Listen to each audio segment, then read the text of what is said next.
Hi friends, welcome to our YouTube channel.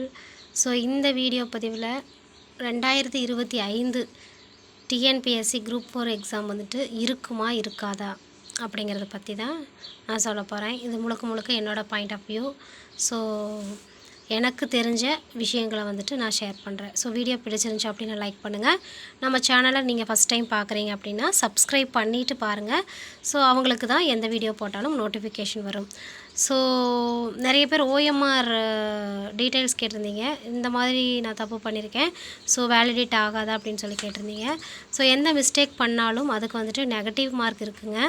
So 2 mark வந்துட்டு நார்மலாக shade வந்து மாற்றி பண்ணுறது, தப்பாக பண்ணுறது, இந்த மாதிரி இஷ்யூஸ்க்கு வந்துட்டு 2 மார்க்ஸ் நெகட்டிவ் பண்ணுவாங்க. இந்த சைன் பண்ணாமல் இருக்கிறது, இந்த மாதிரியெல்லாம் இஷ்யூஸ் இருந்துச்சு அப்படின்னா 5 மார்க் வந்துட்டு கண்டிப்பாக நெகட்டிவ் மார்க் இருக்கும். ஸோ வேலிடேட் ஆகாமல் இருக்குமான்னு கேட்டால் அதுக்கு வந்துட்டு வரி பண்ண வேண்டியதில்லை, கண்டிப்பாக வேலிடேட் ஆகும். ஓகேங்களா? ஸோ நிறைய ஹவுஸ் ஒய்ஃப்ஸ் வந்துட்டு ப்ரிப்பேர் பண்ணிகிட்ருக்கீங்க. கண்டிப்பாக படிங்க. நமக்கு கிடைக்கக்கூடிய டைமில் எந்தெந்த கண்டென்ட் எவ்வளோ படிக்க முடியுமோ அதை படித்து ஞாபகத்தில் வச்சுக்கிட்டாலே போதும். நம்ம வந்துட்டு நல்லா சக்சீட் பண்ண முடியும் அப்படின்னு நான் நினைக்கிறேன். ஸோ நீங்கள் நினச்சிங்க அப்படின்னா கண்டினியூஸாக கன்சிஸ்டன்சியாக படிங்க. அடுத்து இந்த 2025 வேக்கன்சி வந்துட்டு எப்போ வரும்னு பார்த்துட்டிங்க அப்படின்னா டிசம்பரில் வந்துட்டு நமக்கு ஆனுவல் பிளானர் எப்போவுமே அனௌன்ஸ் பண்ணுவாங்க. ஸோ அதில் வந்துட்டு 2025 குரூப் 4 இருக்குமா இருக்காதா அப்படிங்கிற இதுவும் வந்துட்டு தெரிஞ்சிடும். ஸோ எப்போவுமே ஒரு குரூப் 4 எக்ஸாமினேஷன் கண்டக்ட் பண்ணாங்க அப்படின்னா அதுக்கு வந்துட்டு ஒரு 6 மந்த்ஸ் வந்துட்டு டைம் இருக்கும். ஸோ எக்ஸாமோட ரிசல்ட் அனௌன்ஸ் பண்ணுறதாகட்டும், இந்த மாதிரியோட அப்டேட்டை ரிலீஸ் பண்ணுறதுக்கு வந்துட்டு ஒரு 6 மந்த் ஆர் 7 மந்த்ஸ் வந்துட்டு டிலே பண்ணுவாங்க. அதுக்கப்புறம் ரிசல்ட் அனௌன்ஸ் பண்ணதுக்கப்புறம் கவுன்சிலிங் டேட் வந்துட்டு அனௌன்ஸ் பண்ணுவாங்க. யார் யாருக்கு வந்துட்டு எப்போ கவுன்சிலிங் இருக்குது அதுக்கு வந்து ஒரு 2-3 மந்த்ஸ் ஆயிரும். 2-3 மந்த்ஸ் ஆகும்போது ஃபஸ்ட்டு விஏஓக்கு வந்துட்டு எடுப்பாங்க. ஸோ அவங்களுடைய கட் ஆஃப் பார்த்துட்டு 500 ஃபஸ்ட்டு செட்டில் 500 அடுத்த செட்டில் 500 அப்படிங்கிற மாதிரி கட் ஆஃபில் வந்துட்டு எடுப்பாங்க. ஸோ அதுக்கு வந்துட்டு ஒரு 3 மந்த்ஸ் ப்ராசஸ் எல்லாம் ஆகி முடிக்கிறதுக்கு அதுக்கு ஒரு 3 மாதம் எடுத்துருங்க. எப்படியுமே விஏஓ, அதுக்கப்புறம் டைப்பிஸ்ட்டு, ஸ்டெனோ டைப்பிஸ்ட்டு, இந்த மாதிரி ஜேஏ, இந்த மாதிரி எல்லாத்தையுமே எடுத்துகிட்டு வரும்போது அதுக்கு ஒரு 3 மாதம் கண்டிப்பாக எடுத்துரும். ஸோ கவுன்சிலிங் எல்லாமே முடிச்சுட்டு சர்டிஃபிகேட் வெரிஃபிகேஷன் முடிஞ்சது. ஜாப் வந்துட்டு அடுத்த இது வரும்போது நமக்கு ஜாப். ஸோ இந்த 2024 எழுதியிருந்தீங்கன்னா உங்களுக்கு 2025 தான் போஸ்டிங் வரும். இப்போ என்னோடய கொழுந்தனார் பார்த்துட்டிங்க அப்படின்னா 2022 எக்ஸாம் கிளியர் பண்ணாங்க. ஸோ 2023 மிடில் தான் வந்துட்டு ஜாப் ஜாயின் பண்ணாங்க. அந்த மாதிரி தான் வந்துட்டு அவருக்கு ப்ராசஸ் இருந்துச்சு. ஸோ அதை வச்சு பார்க்கும்போது 2025 கட்டாயமாக வந்துட்டு குரூப் 4 கண்டக்ட் பண்ணுவாங்க அப்படிங்கிறது தான் சொல்கிறாங்க. ஏன்னா இது வந்துட்டு ஒரு பாலிட்டிக்ஸ்னே சொல்லலாம். ஸோ அவங்க கையில் தான் இருக்குது. ஸோ ஒரு இப்போ வந்துட்டு எலெக்ஷன் 2026 வந்துட்டு எலெக்ஷன் வரப்போகுது இல்லையா? ஸோ அந்த எலெக்ஷனுக்காக இவங்க முன்கூட்டியே வந்துட்டு வேக்கன்சியெல்லாம் ஃபில் பண்ணிடலாம், நமக்கு ஓட்டு வந்துட்டு நிறைய கிடைக்கும் அப்படின்னு சொல்லி 2025 வைக்கிறதுக்கு வாய்ப்புகள் நிறையவே இருக்குது.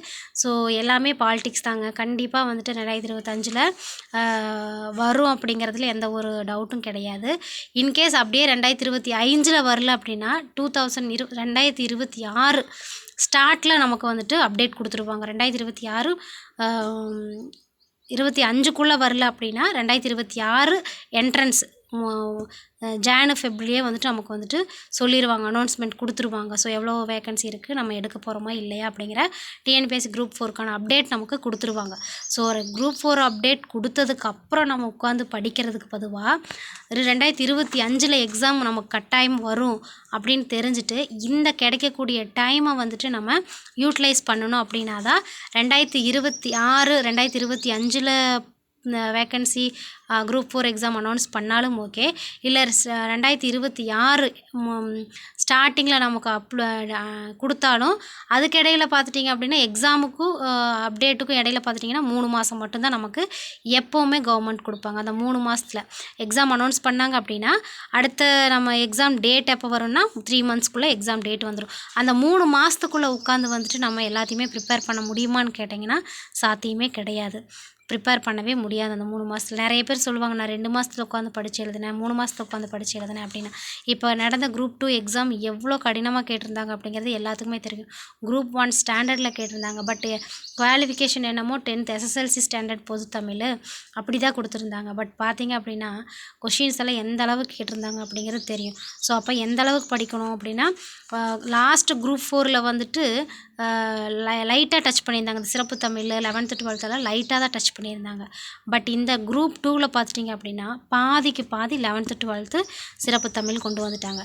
ஸோ படிக்கிறது என்னமோ SSLC ஸ்டாண்டர்ட்னு தான் சொல்கிறாங்க. பட் கேள்வி கேட்குறதெல்லாம் எங்கேன்னு பார்த்துட்டிங்கன்னா ஹையர் ஸ்டாண்டர்ட்லேருந்து தான் கேட்குறாங்க. ஸோ எந்த அளவுக்கு நம்ம படிக்கணும்னு பாருங்கள். ஸோ அதனால் 2025 வந்துட்டு குரூப் 4 எக்ஸாம் வருது, 2026 வருது அப்படிங்கன்னு நினைக்காதீங்க. ஸோ இப்போ இருந்தே நம்ம படிக்க ஆரம்பித்தோம்னா தான் நம்மளுடைய டார்கெட்டை அச்சீவ் பண்ண முடியும். சிலபஸை கம்ப்ளீட் பண்ணி ரிவைஸ் பண்ணுறதுக்கும் நமக்கு யூஸ்ஃபுல்லாக இருக்கும். ஸோ இதுதான் வந்துட்டு எனக்கு என்னோடய எக்ஸ்பீரியன்ஸ் வச்சு நான் சொன்னது. ஸோ இதை வந்துட்டு நீங்கள் என்ன நினைக்கிங்க அப்படிங்கிறத கீழே கமெண்ட் பண்ணுங்கள். ஸோ வரும் வராது அப்படிங்கிறத நினச்சி டைம் வேஸ்ட் பண்ணாமல் கிடைக்கக்கூடிய டைமை யூட்டிலைஸ் பண்ணி நம்ம அடுத்து வரக்கூடிய வேக்கன்சி வந்துட்டு எந்த அளவுக்கு இருக்குன்னு சொல்ல முடியாது. இன்க்ரீஸ் ஆச்சு அப்படின்னா கட் ஆஃப் குறைஞ்சி நம்ம வேலைக்கு போகிறக்கு வாய்ப்புகள் இருக்குது. ஸோ கொஷின் பேப்பரை பொறுத்து தான் இருக்குது கட் ஆஃப் குறையிறது, கட் ஆஃப் குறையாதது. ஸோ கண்டிப்பாக படிங்க. நம்ம படிக்கிறதுக்கு உண்டான எஃபர்ட்டுக்கு உண்டான வெற்றி நமக்கு கண்டிப்பாக கிடைக்கும். ஸோ கண்டினியூஸாக படிங்க, கன்சிஸ்டன்சியாக படிங்க. ஹவுஸ் ஒய்ஃபு முக்கியமாக படிங்க. பெண்கள் வந்துட்டு படிப்பது ரொம்ப ரொம்ப முக்கியம், பெண்களுக்கு நான் சொல்கிறது. ஸோ கண்டிப்பாக படிங்க, எக்ஸாம் கண்டிப்பாக வரும் அப்படிங்கிறத நம்புவோம். சரிங்களா? ஸோ வீடியோ பிடிச்சிருந்துச்சின்னா லைக் பண்ணுங்கள், மறக்காமல் சேனலை சப்ஸ்கிரைப் பண்ணிக்கோங்க. அப்போ தான் அடுத்த வீடியோ போட்டேன் அப்படின்னா உங்களுக்கு நோட்டிஃபிகேஷன் வரும். தேங்க்யூ. நெக்ஸ்ட் வீடியோவில் பார்க்கலாம்.